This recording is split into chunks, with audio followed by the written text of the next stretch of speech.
এই যে দেখেন, এই যে এই সসটা উৎপাদন আর মেয়াদের তারিখ দেওয়া আছে, কিন্তু এই উৎপাদন আর মেয়াদের তারিখ আমি ইচ্ছা করলে বারবার চেঞ্জ করতে পারবো। কেন চেঞ্জ করতে পারবো দেখেন, এর কোনো নির্দিষ্ট ব্যাচ নাই। এটা কত নম্বর ব্যাচের প্রোডাক্ট, রেজিস্ট্রেশন নাম্বার নাই।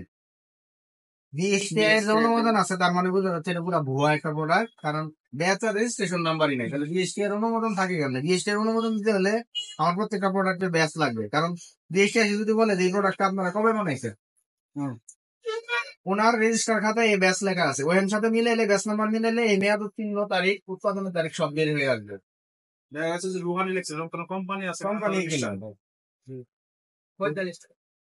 ডক্টর স্যার বলছে সসটা বাজারটা করে নিয়ে যাওয়ার জন্য, নিয়ে ডক্টর জমা দেওয়ার জন্য। কারণ কি করবো, নিয়ে যাবো যা আছে আচ্ছা আচ্ছা নিয়ে যাবো। আমি চাচ্ছি না এই কাজটা করতে, কারণ অনেক টাকা সস কিনতেন। আমি আপনাদের প্রতি সহানুভূতিশীল হতে চাচ্ছি, আপনাদেরও আমাদের কথা শুনতে হবে অবশ্যই। আচ্ছা, সেটা হচ্ছে ইয়াতে পাশের হোটেল কি বাংলার স্বাদ, ওরা কথা দিছে, ওরা কালকে টমেটো কিনে সস বানায় আমাকে একটা খরচ দিবে। ভাই কত টাকা খরচ হয় 5 কেজিতে?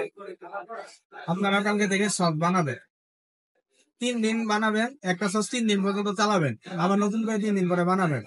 আমি ওদেরকে বলছি প্রয়োজনে, ওনারা বলছে চাপের দাম বাড়াইতে হবে, আমি বলছি চাপের দাম বাড়াবো, আপনারা এটা শুরু করেন।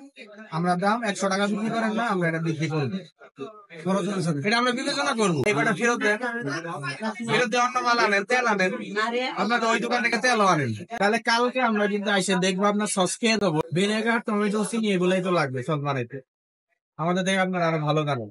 এটা করবেন।